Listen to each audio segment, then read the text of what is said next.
The US chip sanctions have been in place for 8 years, yet China's chip industry is pushing through and re-emerging. We'll explore why the US is being forced to change its strategy and how much China's suppressed chip industry has actually grown. Hello, I'm Lee Jae-won. There's been noteworthy news in the global chip industry recently, a shift in the Trump administration's chip sanction strategy against China. To be precise, the announcement came from the Biden administration.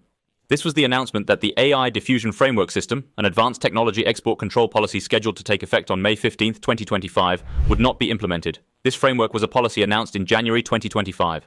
It's a system that divides the world's nations into 3 groups, controlling AI chip exports based on a tiered discriminatory basis.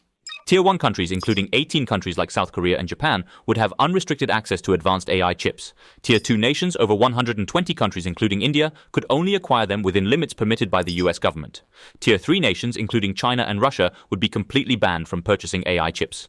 The core idea was to categorize the entire world into 3 tiers based on their relationship with the US and to control the number of chip and the total computing power each nation possesses. The primary goal was to curb the AI and chip development of China and Russia.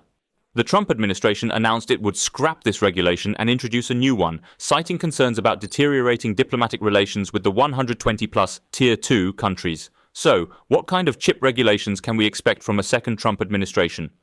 According to reports, they are considering a shift from the previous blanket regulation by grouping countries to a case-by-case, one-on-one negotiation approach. The prevailing view is that advanced technology issues will be handled similarly to President Trump's tariff negotiations, start with high restrictions and then adjust through individual deals. It's also suggested that chips could be used as a bargaining chip in trade negotiations, potentially linked with tariffs to pressure allied nations. So why is the Trump administration changing its strategy? While there are various reasons, the most significant is the growth of Chinese chip companies, which are steadily eating into the market share of American firms. This has led to growing calls to change the current, largely ineffective sanction strategy. A key example is the recent warning from NVIDIA CEO Jensen Huang. Jensen Huang argued, restricting GPU exports doesn't necessarily limit military capabilities. Instead, the US should permit exports to increase its AI chip market share and maintain industry leadership. He essentially pointed out that banning chip exports out of fear of China's AI development and weaponization is largely pointless. His reasoning is twofold. First, sanctions are ineffective because NVIDIA's chips are already widespread globally. He argues the US should instead actively export technology to dominate AI-based standards. Second, by being blocked from exporting to China, US companies lose out on a market worth $50 billion, which Chinese firms like Huawei then capture, fueling their own growth. Of course, one could see Jensen Huang's comments as NVIDIA lamenting lost revenue. However, recent developments suggest the issue goes beyond simply being unable to sell chips to China. There's a legitimate concern that technologically advanced Chinese companies could genuinely fill the void left by US firms. In fact, events that cast doubt on the effectiveness of sanctions continue to occur. In 2023 and 2024, Chinese Foundry SMIC managed to produce 7nm chips for Huawei smartphones without ASML's EUV equipment. Then, in March 2025, reports emerged that Huawei and SMIC had begun mass-producing the Ascend 910C, an AI chip comparable to NVIDIA's high-performance H100. There are also reports that this chip was used for training and inference by DeepSeek R1. More recently, the Wall Street Journal reported that the next-generation chip, the Ascend 910D, has entered development and production. This chip is reportedly being tested in collaboration with not only DeepSeek, but also other Chinese tech giants like ByteDance and Baidu.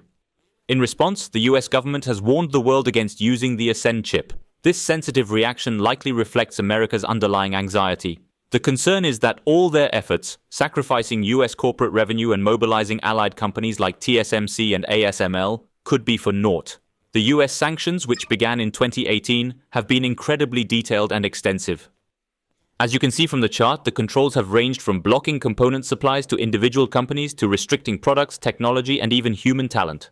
China, which was so helpless at the time of the first sanctions that it nearly gave up on its own chip production, has since found various ways to circumvent import restrictions and build its own ecosystem.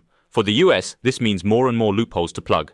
After continuously trying to patch these holes with ever broader regulations, the current situation is a realization that this approach may not be effective, prompting a search for alternatives.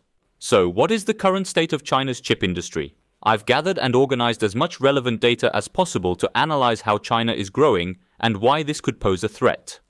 China's chip rise began in 2014. It stemmed from the realization that while China consumed 30% of the world's chips, its domestic market share was dominated by US companies. This led to the Made in China 2025 inches initiative, which aimed for 70% self-sufficiency in chips by 2025, triggering massive investment in the industry. Across 3 phases in 2014, 2019, and 2024, a fund totaling $217 billion was established for investment. This capital is being used to localize the entire supply chain, from chip design and production to materials, components, and equipment. Let's break down the progress by sector. First is the foundry sector. In the advanced chip era, design is crucial, but so is the ability to physically produce those designs. Consequently, China has invested the majority of its funds over the past decade into foundries. Of the total $217 billion, about $141 billion is reported to have gone into the foundry industry. Through this investment, a local foundry that has grown rapidly is SMIC. SMIC has also been targeted by US sanctions, most notably the restriction on importing EUV machines, which are essential for advanced chip production. Under US pressure, ASML halted EUV equipment sales, causing SMIC to fall behind, but SMIC continued to advance its process technology using DUV equipment. Backed by massive government investment, it entered the 7 nanometers process in 2022. This enabled the production of Huawei's AI chips. Furthermore, there are reports that SMIC is now moving to the 5 nanometers process. Therefore, experts agree that it's difficult to say Chinese foundries are completely out of the technology race. Some argue the technology gap with TSMC has narrowed to about 5 years. However, it's worth noting that the yield for SMIC's advanced processes is reportedly still very low. For the much-discussed Ascend chip, touted as NVIDIA level, the yield is reportedly only around 30% to 50%. Considering that a yield of 60% is typical for mass production in the chip industry, its technological prowess may be somewhat exaggerated. However, experts say SMIC's real impact on the industry isn't just about advanced nodes. Rather, it's the significant expansion of mature process nodes in recent years. While we often focus on cutting-edge chips, it's these mature process chips that account for the majority of revenue in the market. When US sanctions made it difficult to procure chips for domestic use, SMIC began building more mature node fabs. By leveraging this, SMIC increased its production of legacy chips and boosted its revenue. As a result, in April 2024, SMIC became the world's third largest foundry with a revenue of $2.3 billion. With a 5.5% market share, it is also closing the gap with Samsung Foundry. Thanks to this strategy, SMIC, which was previously ranked 5th or lower behind global foundries of the US and UMC of Taiwan, and often grouped into the others category, has suddenly leaped past everyone to claim the number 3 spot. Hua Hong Semiconductor, China's second largest foundry based in Shanghai, is another key player driving this ecosystem. Hua Hong has traditionally been strong in mature processes including power chips, MCUs, and display driver ICs. Since 2023, they have also been executing over $7 billion in new investments, nearly doubling their production capacity. The growth of these Chinese foundries is expected to continue in tandem with the growth of Huawei and Xiaomi, and electric vehicle makers like BYD and NIO. Beyond foundries, Chinese companies in the memory sector, which handle everything from design to production, are also showing significant momentum. CXMT, starting from scratch a decade ago, now holds 5% market share with mass-produced HBM2. JIC, sanctioned in 2018, is now penetrating the entry-level market with low-cost DDR4. And YMTC, founded in 2016 with no NAND experience, became the world's first to develop 294-layer NAND flash. As foundries build their capabilities, fabless companies are also emerging rapidly. A prime example is Huawei's subsidiary, HiSilicon. Alibaba is also developing its own Xuanti series and Hangguang series through its subsidiary company. Baidu also continues to release its Kunlun series. Just like Silicon Valley's big tech, China's tech giants are designing their own chips for cloud and AI. Other key public companies driving China's chip industry include CPU designer Hygon, AI chip designer Cambricon, analog chip specialist Willchip, and GPU company Byron Technology. Most of these companies saw double-digit revenue growth in 2024 alone. While they still lag behind the US in terms of software ecosystems, they are considered to have largely succeeded in catching up in hardware specifications. The self-reliance and growth of China's fabs are also leading to an expansion of the domestic materials, components, and equipment market. According to data from SEMI, the global chip equipment market was valued at $113 billion in 2024. Of this, Chinese companies accounted for nearly half, at $49 billion. This figure is projected to grow to $65.8 billion by 2027, with an average annual growth rate of over 15%. An amount of capital comparable to foundry investment is flowing into China's materials, components, and equipment industries. These rapidly growing companies are, in turn, supplying equipment and parts back to the foundries, creating a self-sustaining ecosystem. Breaking it down by sector, even in EDA software, a market dominated by the US, China has achieved some level of localization. When the US restricted the sale and updates of EDA tools in 2020, the Chinese government fostered EDA company Empyrean Technology with concentrated subsidies and investments.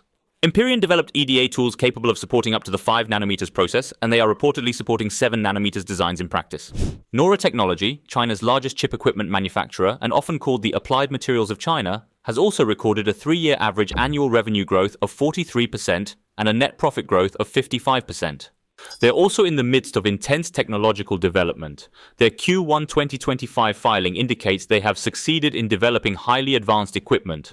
Finally, AMEC, known as the Lam Research of China, is also growing rapidly, with its revenue increasing by an average of over 40% annually for the past 4 years. Their plasma etching equipment is capable of supporting the 5 nanometers process and is currently deployed in SMIC's 7 nanometers fabs. Thus, the consensus among experts is that China is rapidly closing the technology gap by spinning a self-sufficient flywheel connecting materials, equipment, foundries, and fabless companies.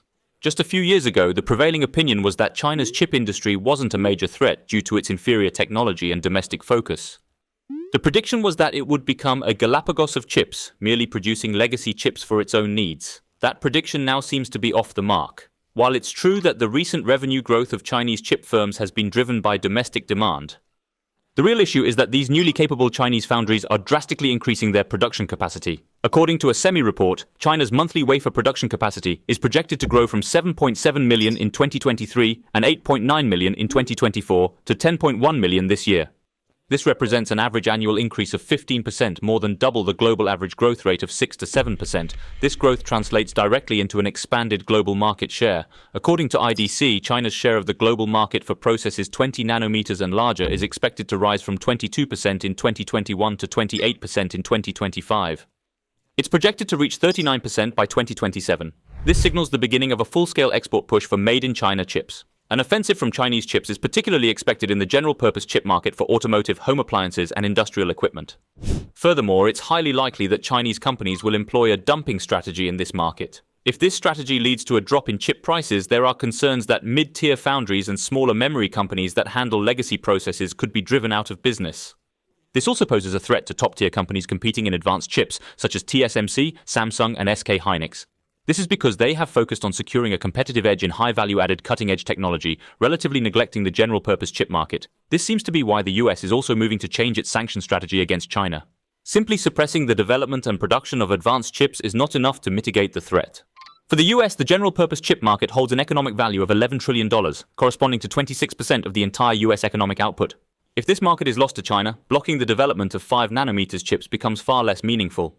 Today, we took a detailed look at the long-standing US sanctions against China's chip industry and how it is re-emerging despite these measures. In one respect, the US strategy to curb the advanced chip industry could be seen as having had some effect.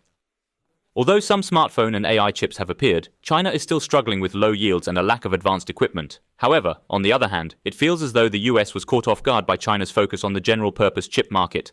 As mentioned earlier, this is the segment that can generate more profit for the overall market. If China becomes the world's semiconductor factory for low-cost general-purpose chips, the entire global industry could once again become dependent on China. Therefore, a second Trump administration might acknowledge the reality of China's advancing technology and pivot to a strategy of imposing tariffs on finished Chinese chips to make them less attractive, while also taxing equipment going into China to increase their burden. We will provide another update once the new US sanction plans are announced. That's all we have for today. If you enjoyed this briefing, please subscribe and like. Thank you.